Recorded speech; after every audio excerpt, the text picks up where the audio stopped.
Let's go live, Parker. Okay, I'm gonna go live on mine.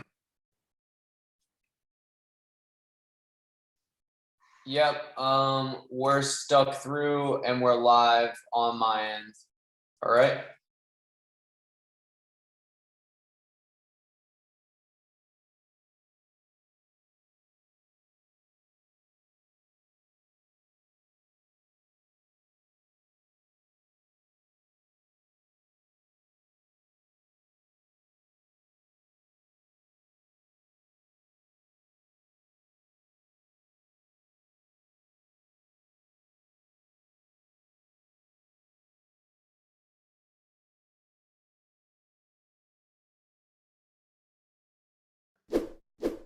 Hey everybody, happy Thursday and welcome to this special live stream with our guest Theta Warrior.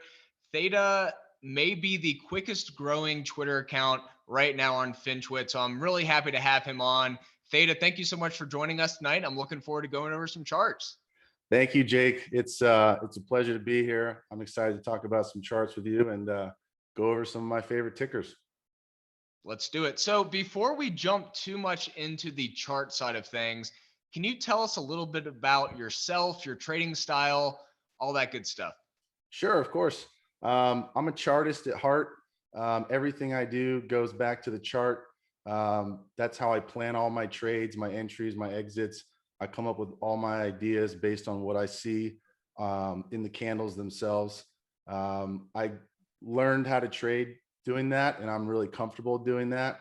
So that, always gives me a precise plan. And if I can follow a plan, it's less likely that I'm going to, do something stupid, make a mistake based off of some emotional response. So everything I do always comes back to the charts.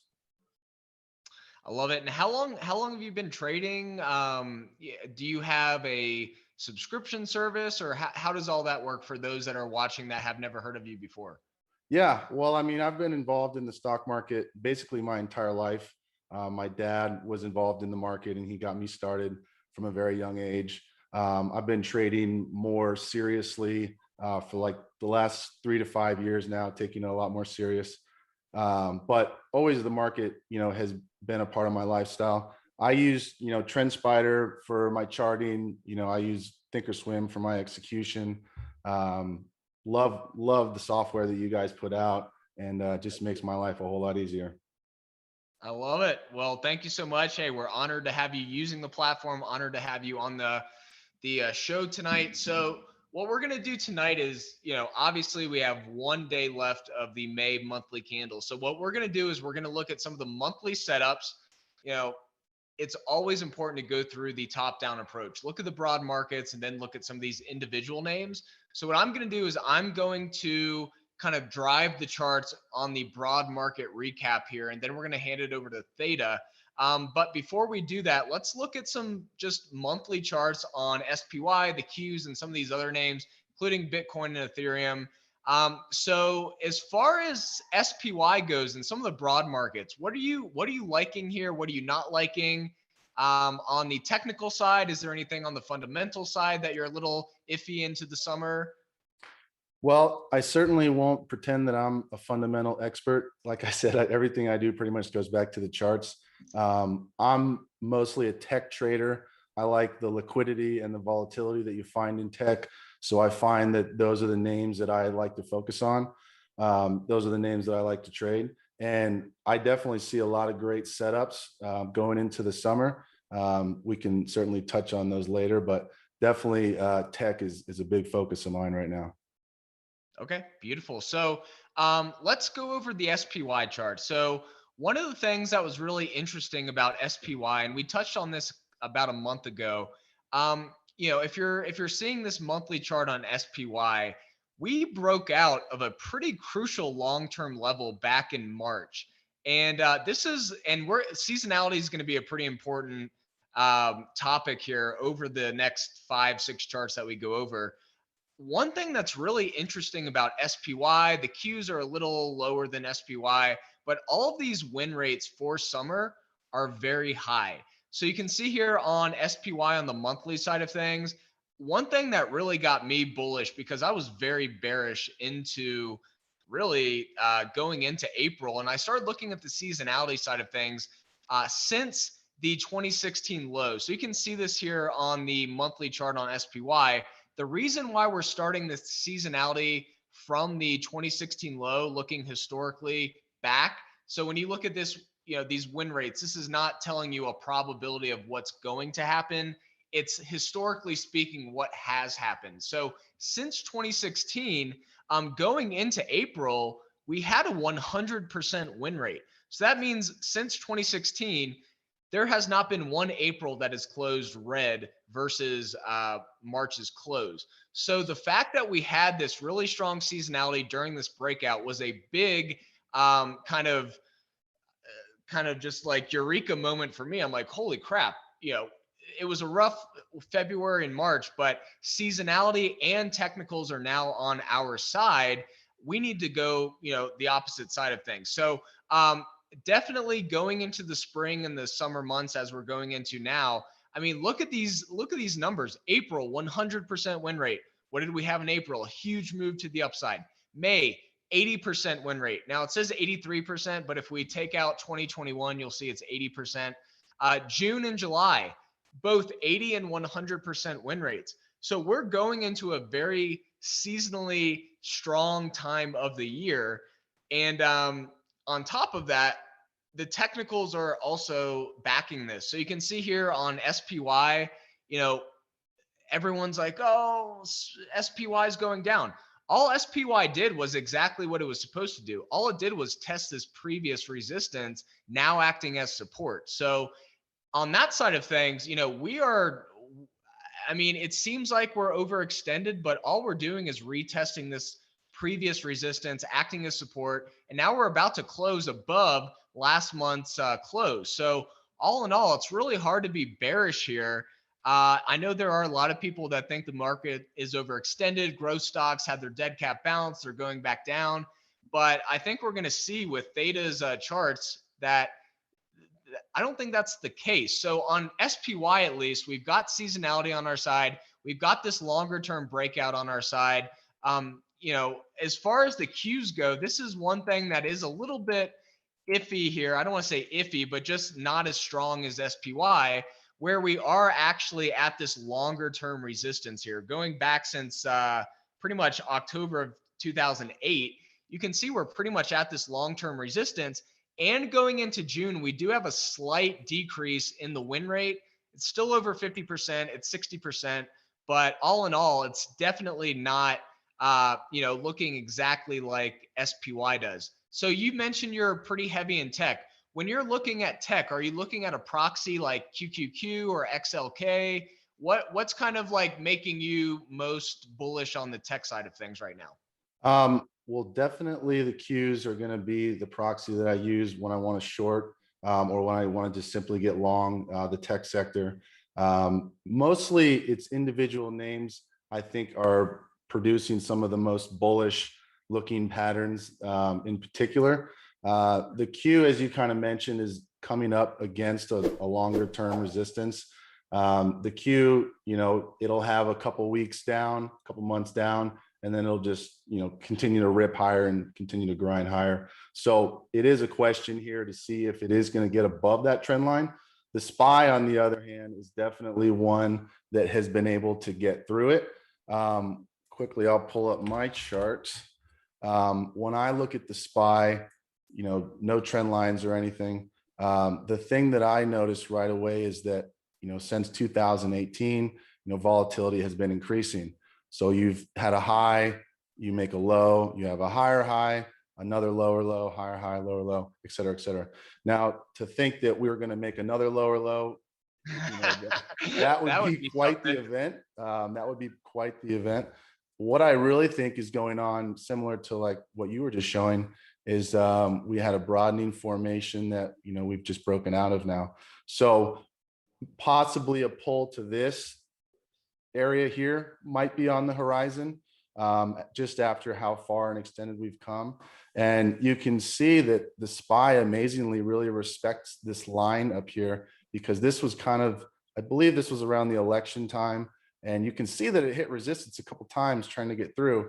And then once it finally did go, we got a big thrust, a big push up, pulled back a little bit, but didn't quite get down to that level. So I'm not sure where the monthly line, lines up with, if that would be somewhere around in here. But I think a move down here would not only be healthy, but also, keep the bull market going. So that's something that I'm always thinking of, when the next pullback might occur. I think that you have to remain bullish as long as the market is going to go higher, because over time, that's what it does. The market goes higher. But in the event that it does want to pull back, I think that would be a good target to be on here. The daily, I think the 50 SMA has really proven to be the support line to hold. Multiple times recently, it's bounced off of that after kind of hitting, this upward channel that it's forming. There is a small gap down here to be filled that, eventually likely that is going to be filled. But for now, the market wants higher. The VIX is going lower, the market is going higher. So I think that, you have to be prepared for it to keep moving up in the near term. Plus you got a MACD bullish cross happening. I mean, double support, double bounce off the 50 SMA. The market looks like it wants to continue higher here. I can't disagree with that. I think the same thing. As much as the weekly or the monthly candle looks a little bearish here, I mean, now one thing I will mention, and I talked about this a little earlier this morning. It is interesting to see anytime we have these meme stocks ripping, the market has put in a short-term top. Now that doesn't mean previous moves, reflect what's going to happen now, but it is worth noting that whenever these meme stocks have ripped, the market has put in a short-term top. So we'll have to see if that actually is kind of something that's worth noting. If anything, it's probably, a function of leverage in the market. A lot of people just continue to short these stocks like GameStop, AMC. And it's like, you look at Dogecoin. Dogecoin has a $50 billion market cap and it's a dog, right? So like anything can happen at this point. At least AMC has movie theaters. So at this point, we could continue higher for sure, but I did see an interesting correlation with these spikes in the meme stocks and the market topping out short term. But all in all, I think, I think we'll definitely have better, kind of a better perspective into June. One thing though that is interesting, that does give me a little bit of caution, is the VIX. So the VIX is one that I've been keeping an eye on ever since I saw the statistics. So that's the cool thing about using TrendSpider and Seasonality. I'll find these random statistics into, let's say, the month ahead, and I'm like, ooh, all right, didn't see that one before. So in this case, VIX since 2016 has an 80% win rate into June. So that means that June closes higher than May's close on the VIX 80% of the time since 2016. So VIX definitely has a high win rate. Now the thing is, SPY also has a high win rate, also 80%. So this is going to be an interesting June. Can we close green on SPY and still have a very volatile month? Absolutely. So that doesn't necessarily, the 80% win rate doesn't mean that the market's going to crash next month. It simply means that we're likely going to have some volatility based on historical performance. Now, one thing I'll mention looking at the technicals and seasonality together is the fact that if you look at the 2008 high on VIX versus how it melted down into 2010, then you look at the 2010 highs and how it melted down into this year. We are at a point back when we were in 2010 that this was a bounce zone. So not only on the technical side are we nearing this area where price has bounced, but we're also going into June with this high win rate. So this is something that you really want to do. You don't want to just look at technicals. You don't want to just look at fundamentals. You don't want to just look at seasonality. You want to look at the whole picture, which will give you a much better idea of what could happen going forward. Just because VIX has an 80% win rate into June doesn't mean that VIX is going to close, at 50 next month. It simply just means that in the past 5 years that we have had some pretty strong monthly closes compared to May. So this is probably one of the more interesting charts for me sharing of the night, just because we are at that weird kind of like make or break zone here on the VIX. Now, IWM is another one that's definitely something that we have to keep an eye on as far as risk on, risk off. IWM has always been kind of a risk on, risk off asset to look at. And then you had Bitcoin come in, and honestly, I think Bitcoin's probably a better risk on, risk off, at least for this point. Now, if crypto starts to tank, then that's going to be a different story. But for now, I mean, we have this long-term breakout on IWM. We have this almost perfect retest of this resistance. So we're going to have to see, is this going to continue higher? If you look at the seasonality going into June and July, 80% win rate for June, 100% win rate for July. So definitely something to keep in mind. And the fact that we did almost bounce perfectly off this resistance. Now, IWM does have a few tech names in it. Do you pay attention to IWM too much, or is it more the Qs? Well, that's a great question. I have recently, and I'm going to conflict what I said earlier, stating that I'm mostly a tech trader, because I do really like this setup in IWM right now. Looking at it on the weekly chart, mostly it looks like a lot of chop. But if you zoom in on the daily, it becomes more apparent that we're just forming a big triangle here. So it doesn't look like it's 100% ready to go yet, in my opinion. Maybe you have another little bit of this action, but this is a really nice, healthy looking consolidation. Looking at your chart, you can see that it's right on top of that trend line. Consolidations right above or right below resistance levels or support levels can be, the precipice of something bigger to come. So this potentially is going to head a lot higher. It just needs, maybe a little bit more time to backfill and get ready. Very interesting what you said about the seasonality, especially with the VIX win rate and the SPY win rate, which, like you said, is somewhat of a conflicting thing. But the VIX, to me, it's extremely important. It's something that is always on one of my charts. I'm always monitoring where the VIX is. It can clue you into odd things that are taking place in the market, like if the VIX is rising and the market's rising as well. But the VIX has a habit, right? It'll spike up and then it'll get crushed, and it'll spike up and then it get crushed. And I think that the gap that everyone was waiting to see filled was this COVID gap right here, which we did fill. And then sure enough, they plunge it down and then spike it right back up. So I think that it's likely that we see this continue.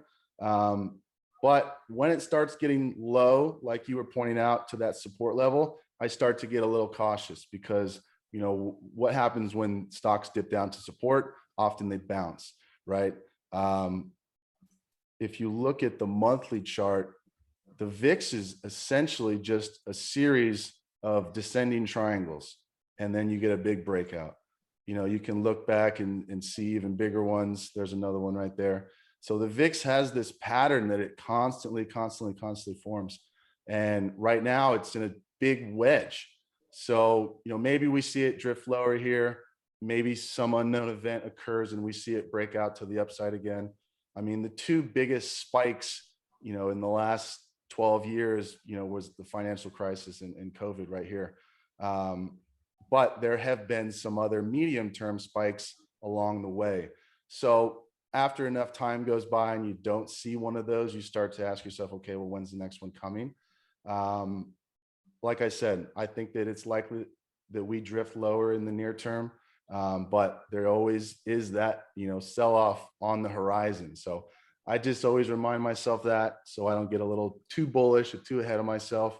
I believe in, always protecting the downside so that you have an upside, because if you don't protect your account, you let it slip away, then you have nothing to trade and you're nowhere. So the VIX is definitely something that I watch very closely.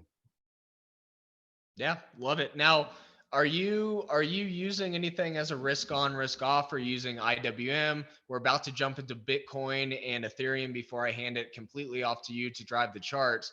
But is IWM kind of your risk on, risk off? Is it VIX? What are you looking at as kind of a signal that, okay, things are getting a little iffy here? Um, you know, I would say if the VIX really got crushed and things, you know, I would say a blow off top. That would be my real signal that we need to be worried. And I don't think that any of the indices are in that shape. I think that they're all consolidating. They're not too overextended. That there was a really nice, healthy pullback in the SPY we saw just, recently. This little breather, things like that help. So those type of things can help fuel the market to continue higher. When this happened and we saw this move, I did get nervous, especially when it was coming up against this resistance. I was expecting a pull into this region, but we didn't get it. It grinded higher, and then it happened, a few weeks later. So you just never know with the market. I think that you always have to be on your toes and always paying attention to the signals. Watching the options flow, that's a huge thing for me. And just try and tap into what's really going on behind the scenes. It makes sense to me. So let's jump into a couple of crypto names real quick, and then we'll hand it off to you to look at some of the names that you're looking at into the rest of summer, maybe into the rest of the year. Let's start with Bitcoin. Now, do you trade crypto, or are you kind of not involved? I dabble. Dabble. Okay, you dabble. All right, I like that answer. I don't. So I will kind of let you lead this. I do like to look at the market as far as kind of a function of where we are, but I definitely get better sleep at night not trading crypto from previous experience. So Bitcoin did give us a pretty strong signal last month. In April, we had this negative divergence here. So anytime you have divergence where you have higher highs on the price, lower highs on the RSI, it's always worth noting. Obviously, divergence can invalidate itself and you can continue higher. But in this case, we did continue down, and we're actually starting to see a pretty relatively similar move to the 2017 highs here. What is your thought on crypto, Bitcoin? Is Bitcoin the leader? Is it Ethereum at this point? What are you looking at when you're looking at crypto? Well, of course, Bitcoin is the big one. That was the one that really got everything going, right? I think that there's likely a big fundamental use for Ethereum too, from what I understand. Now, disclosure, I'm not a crypto expert. I am a chart addict, and I think that's why I mostly am interested in crypto and trading crypto, dabbling, because it trades 24/7. So I think the big level I'm watching right now for Bitcoin is 42K. That was the previous high. We had a nice ascending triangle, rip through that level, and then just kind of been bouncing around, making higher highs, higher lows. And when I started getting nervous is when we lost the 50 SMA, which is what we've been kind of riding on since basically October of last year. We plunged through that level and then really failed to reclaim. It got close, but didn't quite get it. And then sure enough, fell right through that level. I honestly expected there to be more support at 42,000. But, obviously one man's tweet can move the entire market. And, you saw a giant flush down here. So right now, this is the 200 SMA. It's struggling to get above that. And then if it's able to do that, 42,000, I think it's going to be another level to watch. I'm certainly not a bear, but there is a potential for a big head and shoulders here. Now, if it gets above this neckline level here, that's totally negated. And, our next target would be this 50 SMA again. I'll just go right into Ethereum because it's kind of a natural progression here. Ethereum, took a major haircut off of 4K and bounced right on that 200 SMA. So that's a good bullish sign. Had a really nice ascending triangle retest. And then this rip was just insane. I mean, kudos to everyone that saw that and got out above 3,500 because this plunge has been really nasty. But it has pushed above its downtrend line since the initial fall from the high. Quick little bull flag, and then right now just trading sideways. I think 25,000 or sorry 2,500 is the level to watch for Ethereum. You've got a nice inverse head and shoulders here potential. I think the Ethereum chart is more constructive just because I see less resistance above it right now than Bitcoin. But after you see a big fall like that, there's obviously going to be a reversion to the mean. So whether or not this is a dead cat bounce or this was an epic buy the dip opportunity, that's to be foreseen. I added down here because when it gets crushed like that, I see an opportunity for a bounce, and that's exactly what we got. So those are the levels I'm really watching with crypto right now. Hey, makes sense. One thing that I'll point out here on Ethereum, and let me pull up my chart real quick.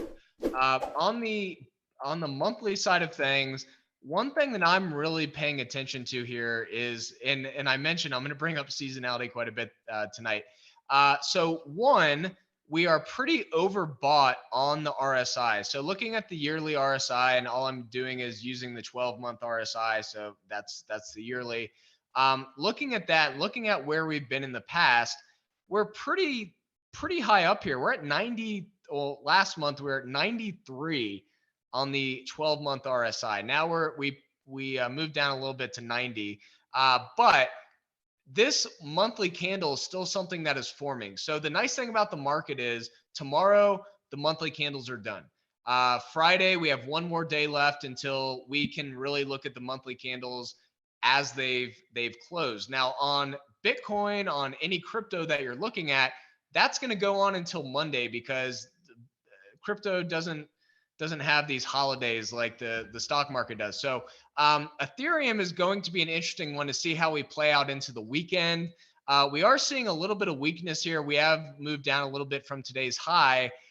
So we'll have to see if we do end up closing red on the month, but definitely something to keep in mind that we have hit this high and we are pulling back now on Ethereum. Now, it would be probably pretty healthy to do that. I mean, if we even mean reverted back to the volume weighted average price from the COVID bottom, that would be around 1100. And I know everyone's going to freak out. 1100, no way.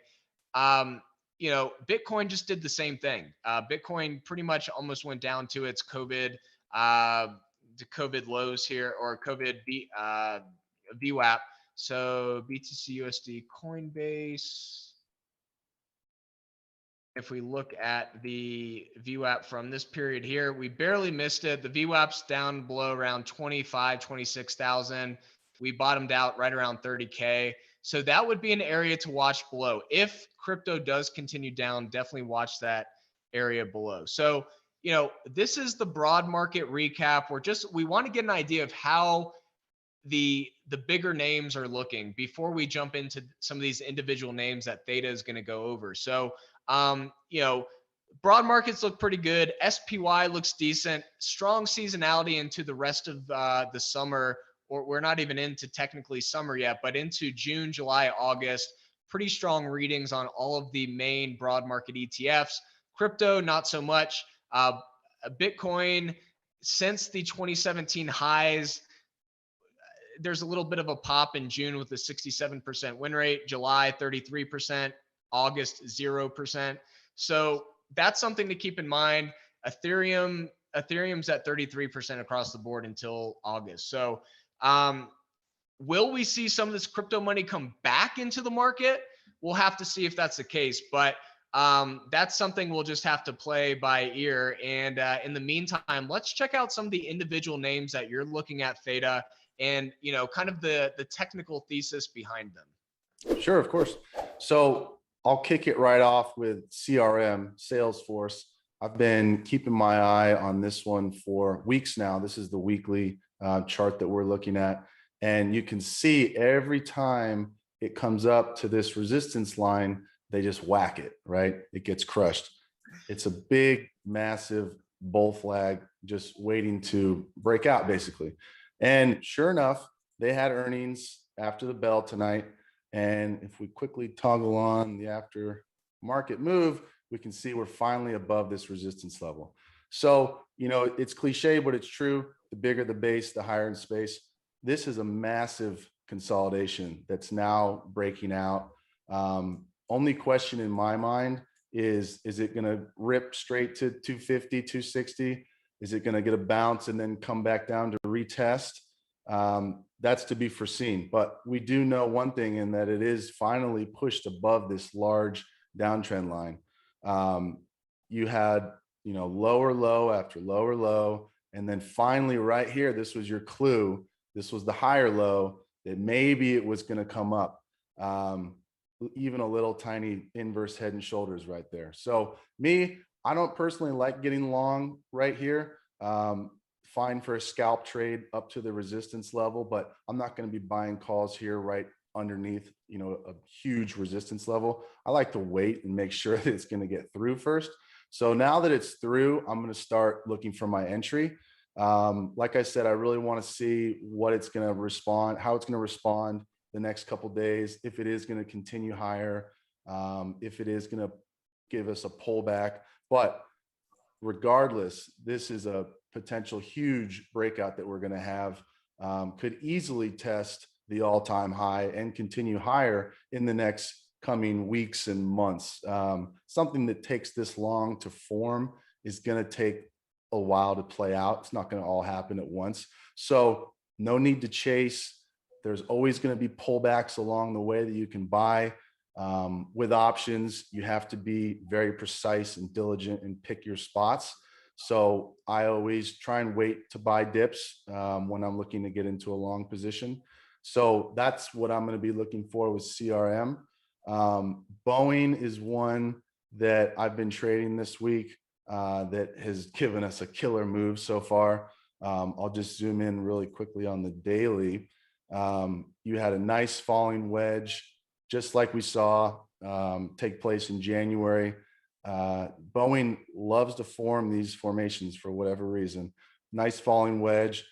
The target that I was looking at was this 50 SMA, which it hit resistance at the last time. Which ironically also, if we pull up the RSI, you can see the relation to MACD and RSI was almost identical on this breakout as it was on this breakout. So as soon as I saw that, I knew, okay, all right, something, is likely to occur here. And sure enough, we got this amazing move. Let me turn off this. I guess it's up even higher after hours. That's great. First target was this 50 SMA. We hit a little turbulence there. No pun intended. And then, I was going to say, perfectly I wasn't even planned, there. I promise. Wasn't even planned. 2-day rest and then continues the rip. So my next target up here, 258, which was that second major lower high that put in this wedge in the first place. So, I mean, this is a killer move, right? But I don't think that it's necessarily over. I think that it's definitely a potential that when you look at the weekly charts, these breakouts can last 3-4 weeks. So I'm actually looking for this to potentially take out this high. I think that that's definitely in the cards in the next few coming weeks. The big test to me for Boeing is this massive consolidation right here underneath of that. So testing this underbelly at 315 or so. And actually, I was just looking at this before we started. Ironically, the volume profile is larger for down here than it was for all of this, which I find that kind of surprising. But you can also see that it just kind of stair steps its way up. And then we've got a big gap right there, all the way up, ironically, to the bottom of that consolidation. So in the next coming weeks, months, etc., that's my target, mostly 315 area. Will there be another little falling wedge that occurs before then? Probably. But that is certainly something to keep an eye on. I think eventually one day this thing, makes new all-time highs again. It's just taking its time to get up there. So you have to trade the pattern that you see. Right now, we've got a nice falling wedge breakout. So I'm expecting this to continue moving higher. We'll look at the Zoom chart next. Beautiful falling wedge. Bull flag, breakout, falling wedge. Again, weekly chart. So this is a big, big consolidation. Will likely take weeks, if not months, to play out once it does break out. They have earnings, I believe, on June 1st after the close. So I'll be watching that closely to see if it's going to be a similar situation as we saw with CRM, nice reaction to the numbers, and we get a move higher.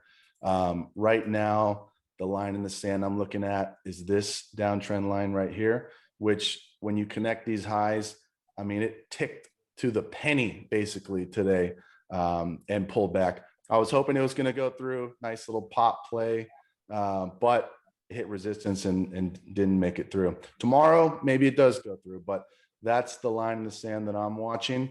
I don't like to hold directional bets through earnings because I think essentially they're a 50-50 gamble. If you are, at least use a butterfly, something that's going to capitalize on the volatility crush, or even an iron condor, something to capitalize on a non-directional move. Those are the smart ways, I think, to play earnings if you do want to participate. But I think the bigger move is honestly going to be this breakout from this wedge. So next week, this is the one to watch, I think, and the numbers are going to greatly dictate if that happens or not. And then, of course, we have to talk about my favorite, chewy. Chewy is one of my favorite stocks to trade. It's really technical. It moves, and I think that the options pricing is decent. I wish there was a little bit more liquidity and it had tighter spreads, but hopefully me bringing more awareness to this great stock will increase the liquidity, maybe a little bit. We saw here a descending triangle breakdown, and I was short for all of this, had a nice move, consolidated in what I thought was going to be a bear flag. So this was the close on Friday, and I fully expected this to continue lower. And sure enough, all good dogs go to heaven, right? This thing turned around and ripped up to the upside. Caught me off guard, but not mad about it. Now we're above this downtrend line, and I think that this is another big potential breakout scenario. When you look at the weekly chart, I mean, it's already moving out of this zone here. Had a healthy correction from this large rip that it had, from $30 all the way up to 120. So like you were kind of saying earlier, pullbacks are healthy. They allow new blood into the market.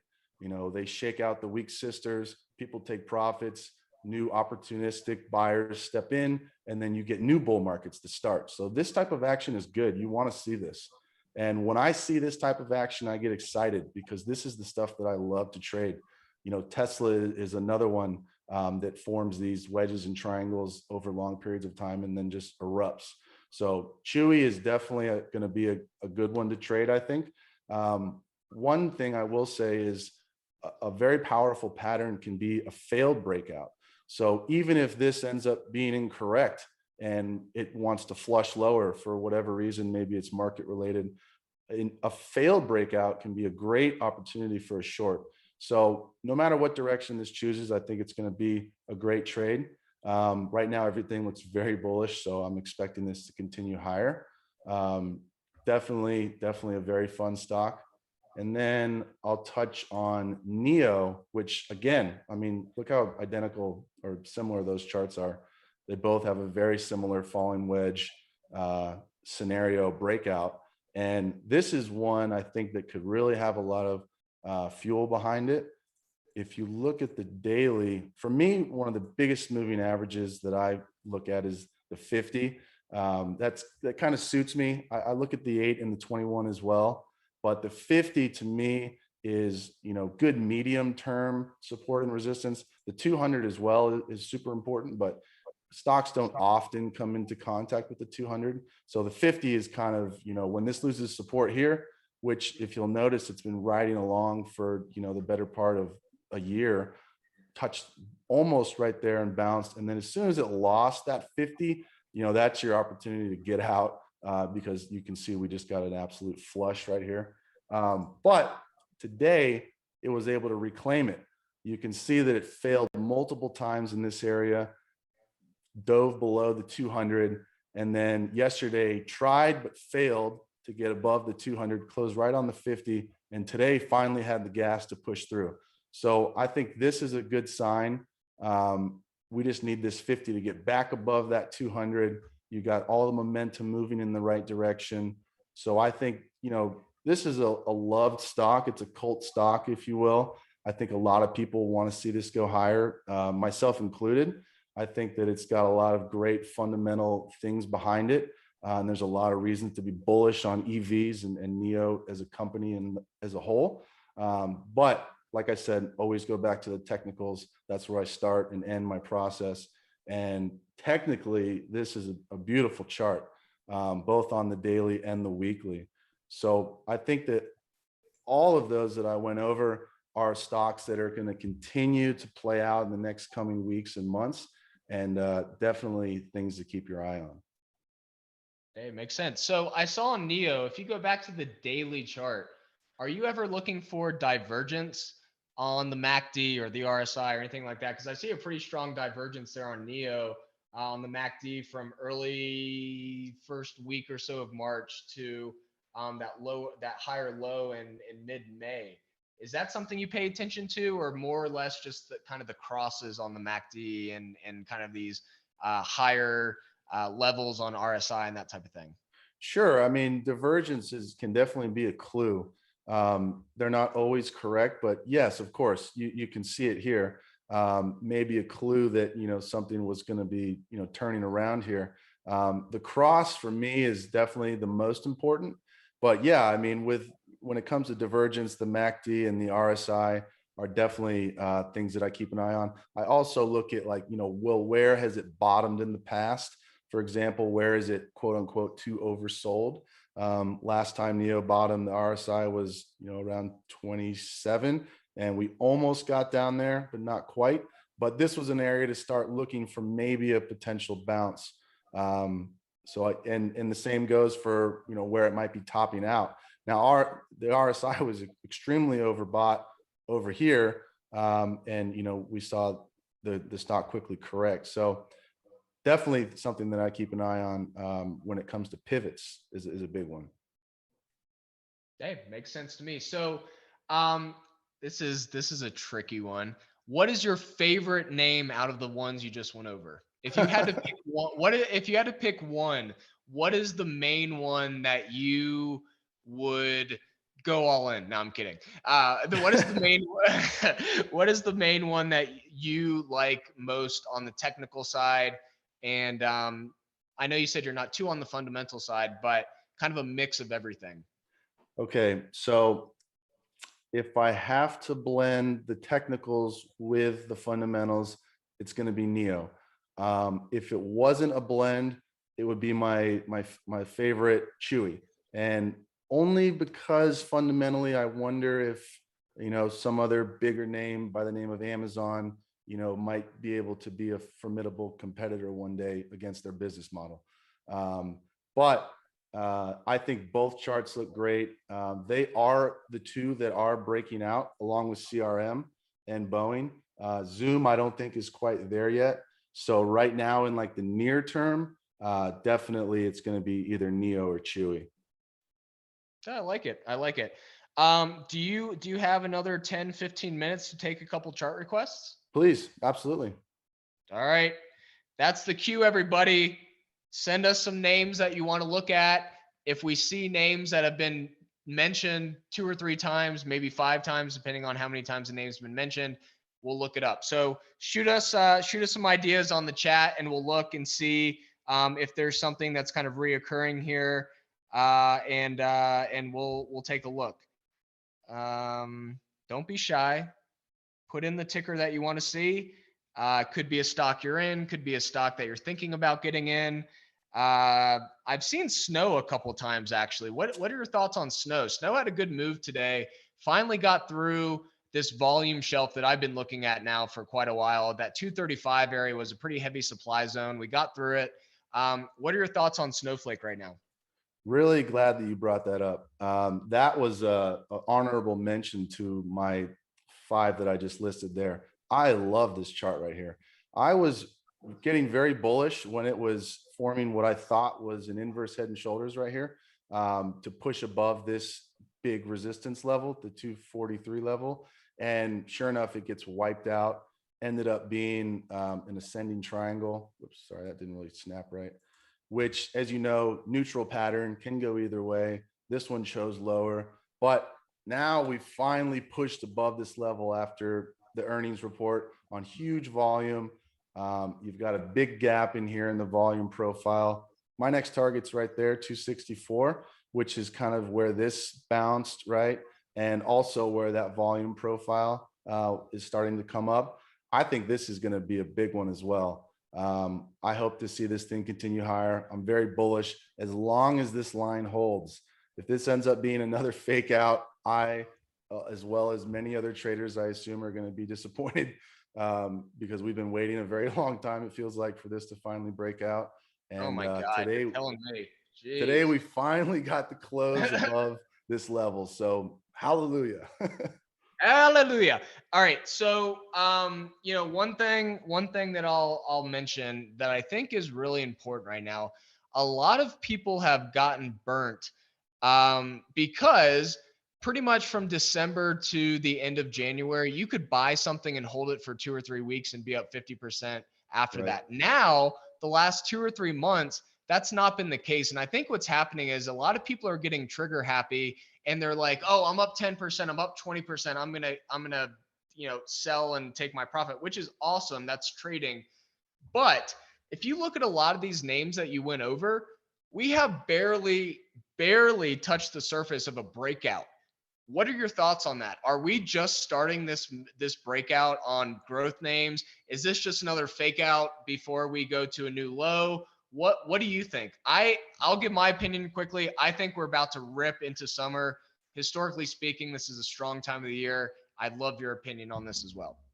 Yeah, I totally identify with what you're talking about, especially when it comes to dealing with this type of market. It's certainly not something you can just buy and, you know, not look at, and you're up 10, 15, 20% the next day, like we saw it over the last year, you know, previous to 2021.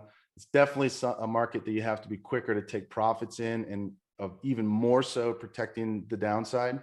I think that the charts look very bullish. You know, basically every single one that I went over, I think, is a very bullish looking chart. And I do hope that we're about to have a massive rip into the summer. But, you know, I have no crystal ball. I can only use the historical data that's in front of me, and I can only follow price. I'm a slave to price. So if price wants to go higher, I'm going to chase it up there. If price wants to go lower, I'm going to follow it down there.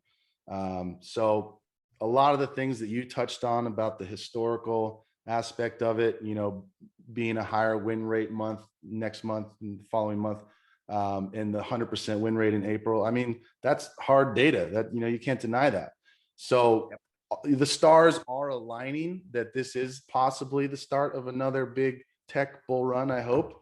But again, you know, you have to take it at a day-to-day basis, and we'll see how all this shakes out.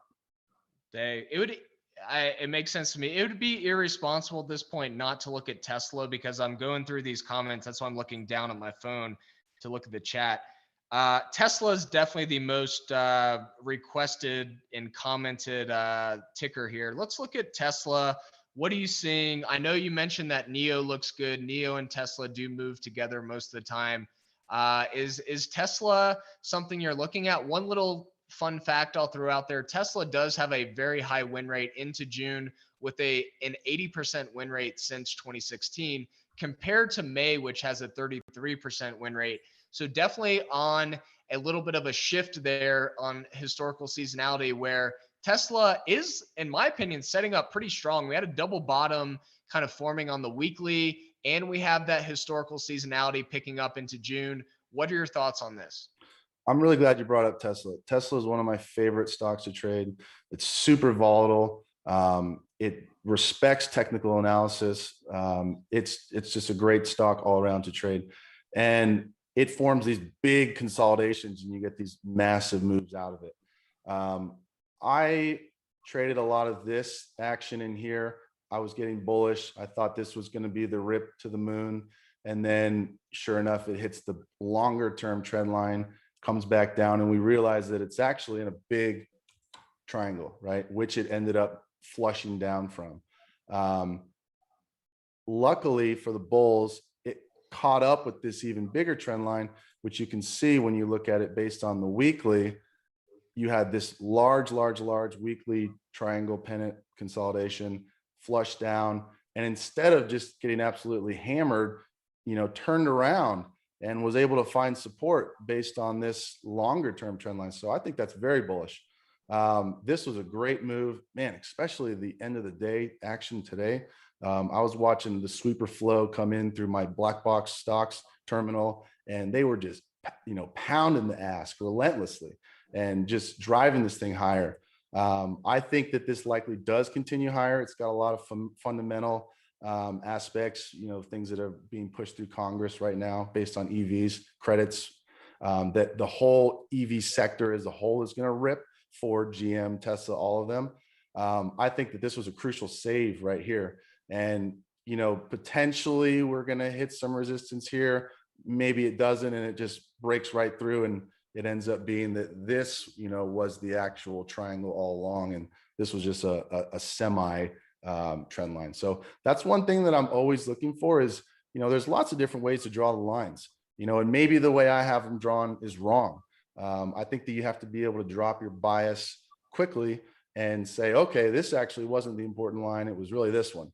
So now that this has held support, we can look for this to continue higher. But yeah, this past week has been a killer move. And yeah, I think as long as this longer term yellow trend line holds here, we can look for this to continue higher. I would agree. And I think there's a big fallacy in the market that Tesla is just an EV play. I think Tesla is a technology company at this point. I think that's why, it has the market cap it does, because I think the market is starting to realize that this isn't just a car company, even though right now, the way that you envision Tesla is you see a Tesla on the road and you think, oh, that you associate that with the company. But I do think that we're getting into this next phase of Tesla where, we're creating a technology company. The car company was kind of a way to bring out that technology, but now we're to the point where this is really becoming more than just cars. People say, oh yeah, Tesla's a bet on Elon Musk. Yes, but Elon Musk is a technology person. He's not just a car person. And so I think that's something to mention, that this is more than just cars. And I think that's why it is going to be a big win. I think that's why Cathie Wood is so bullish on this, and she kind of sees that future perspective there. Now, one other one that I wanted to look at, TIGR. This is one that has been remarkably mentioned in the chat more than I thought it would be. What do you follow TIGR? Do you trade it? What do you think on that one? It's funny you bring this up because I had never traded it before Charting Options brought it up. If you don't follow him, you definitely should do that at Charting Options. He's a great trader. And he was very bullish, I believe, in this area when it was first forming its, pennant, bull flag, whatever, and just got a huge rip. And that's what really put Tiger on the map for me. I had never really heard of it before that. And since then, of course, it's come back down from the highs. But this is, a nice breather that we're seeing in here. You've got, the potential for an inverse head and shoulders here. You've got a wedge triangle starting to develop. And of course, look at this huge volume that's been pouring in. Now, I don't know if that's earnings related or news related. This gap makes me think maybe, is it earnings? Do you know, Jake? I have no idea. Yeah, I'm not sure either. I don't really follow TIGR, to be honest. Obviously something happened, right? And I guarantee somebody can respond to that. Anyone in the chat, was TIGR, was this gap up earnings? I bet we'll get an answer here in a second. But sorry, I didn't mean to interrupt you. No problem. Whatever the reason may be, and that's a great point. Like, it doesn't really matter, right? The news, the earnings, it's the reaction to them that's important. So the stock has held this gap. It's moving higher, coming up against, a possible area where maybe people are going to be looking to take profits. So we'll see if it can push above these two peaks. I think that you've got, potential for a nice rounded cup. I think that the chart looks good, actually. The old Tiger King. The The Tiger King. I love it. What happened to that guy? That was like a hero there for about 2 months. So it seems like that was earnings related, or now people are, or one person saying no. Yes, it was earnings related. I'm going to take the stats on that one and say yes. So earnings, it seems to be, something that did propel the price a little bit, but there is a correlation there with the rest of growth names. Let's look at another one. We have about 4 or 5 more minutes. You want me to pick one? How about Roku? Yeah, you pick one. Yeah, Roku, please. Roku, of course, beautiful breakout that we saw on Friday. Or I guess this was Monday. I can't remember now, but fully expected this to get higher. It has been kind of a slump since this breakout, but that's not to say this can't, rip some faces off here in the coming days, weeks. This downtrend line has obviously been a big spot where it keeps turning around. Finally pushed above it at the same time, getting above that 50. I came in this week not sure if it was going to have a repeat of this flush, and move lower. It formed kind of a similar little consolidation up to this resistance line, but we broke through. Here's my target in the blue. This is one that I've been trading, hoping, that this is going to continue higher. It looks like it may want to, but this is definitely another stock to keep your eye on right here, Roku. Love it. Okay. Quick response to Chris Gibbons. You can use the events button to see earnings, Jake. That wasn't a question. That was actually telling me, yes, you are right. You are right, Chris. You can use the events button. Thank you. That was a great point there.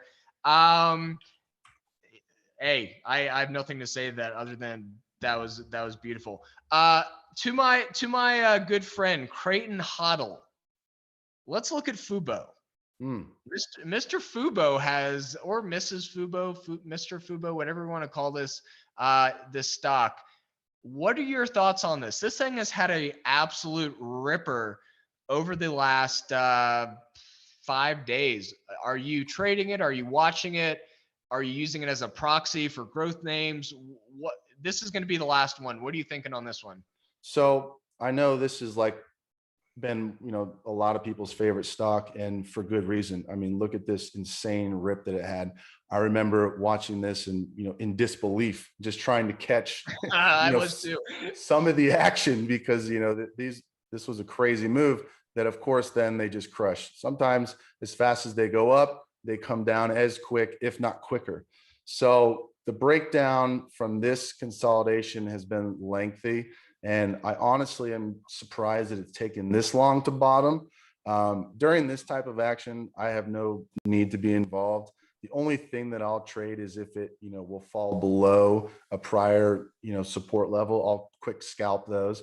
But until I see an action like this, where you're getting a higher high finally, that's when I'm starting to get back involved to the long side. These last 2 days, this move has been insane. I think that the stock has been deeply oversold, and from a technical standpoint, it definitely looks like it's had its healthy correction, right? Almost came all the way back down to the original breakout level, basically. So I think that this definitely looks like it could be bottomed, quote unquote, and continuing higher. So definitely something to keep an eye on as well. Yeah, I love it. I do have a position in Fubo, full disclosure. I personally think we're going back to the highs there. And that's the thing. I think, the ending message here is, one, thank you, Theta, for coming on and sharing your wisdom and your thoughts into the summer. And two, always pay attention to market cap. You look at some of these names, you look at Fubo, you look at PLTR. PLTR is a little different. It's a pretty big market cap, but some of these smaller market cap names. And then you go look at Dogecoin. And Dogecoin is a $50 billion market cap for no reason, in my opinion. Some people will argue with me, Elon this, Elon that. Elon, yeah, no. If you look at the market cap on some of these names that actually have a product, that actually have utility, that are actually providing value for their customers, you look at Fubo and you say $2.83 billion market cap. Are you kidding me? This thing could be so much higher. You look at all these growth names, and then you compare it to some of these crypto names that have no utility. And I think that's where you really have to look and see what is the opportunity for some of these names and where can they go. Don't look at the price, look at the market cap. And I think that's what's really important here, especially for these growth names moving forward. So I'll give you the last words here, Theta. Thank you so much for joining. You're the man. I really appreciate you going over all this and being pretty much the chart DJ the whole time. And, everybody, I mean, people have been calling you out the whole time. I love Theta. Theta's the legend, all this stuff. So you are the man. You are definitely the star of tonight. And I want to thank you again for joining us for this charting session on Thursday. Well, that's amazing. That's a heck of a sign off. And I got to tell you, Jake, the respect is 100% mutual. I love what you do. You're clearly a great trader and you know your way around a chart. So the love and respect is mutual. And I just want to say thank you for having me on, and thank you to the whole TrendSpider team. I love the software. I love what you guys do, and you're a joy to work with. And of course, thank you everyone that tuned in to this stream. The love and respect that I've received from everyone on Twitter has been resounding, and just, it's an awesome experience. I feel like we're all growing together. We're learning together. Very often I will, get chart ideas and, see things from a different perspective, from some of my followers and people that post a chart on something that I put up. And that's huge. My followers have helped me become a better trader. And, isn't that the whole point of FinTwit? So, I have nothing but love and respect for everyone involved. And, let's keep it going. Hey, man, thank you so much for being on. And it's definitely clear that the FinTwit community loves you. As I mentioned, kind of the first thing I mentioned was you're definitely one of the fastest growing names on FinTwit. There's a reason for that. And I think you proved that tonight. So thank you so much again. I look forward to doing another one of these with you, and hope you have a great Memorial Day weekend, as well as everybody who's watching this. Thank you, everybody, for spending your evening with us and looking at the charts. Remember, before we go, we do have that Memorial Day sale going on, 45% off any plan, any time frame, whether that's a monthly or a yearly. You can just click the link in the chat. We'll be providing that link here shortly. And if you have any questions, remember, we do have the customer success team there to answer your questions. We have our Twitter DMs open on TrendSpider on Twitter, just at TrendSpider. Just give us a follow and send us a DM. We're happy to answer that. And Theta, once again, thank you so much for helping us spread the word about our platform. Thank you for using the platform, and I'm looking forward to the next session. Absolutely, Jake. Thank you again. Absolute pleasure. All right, everyone have a great evening, and we're signing off. Take care, guys.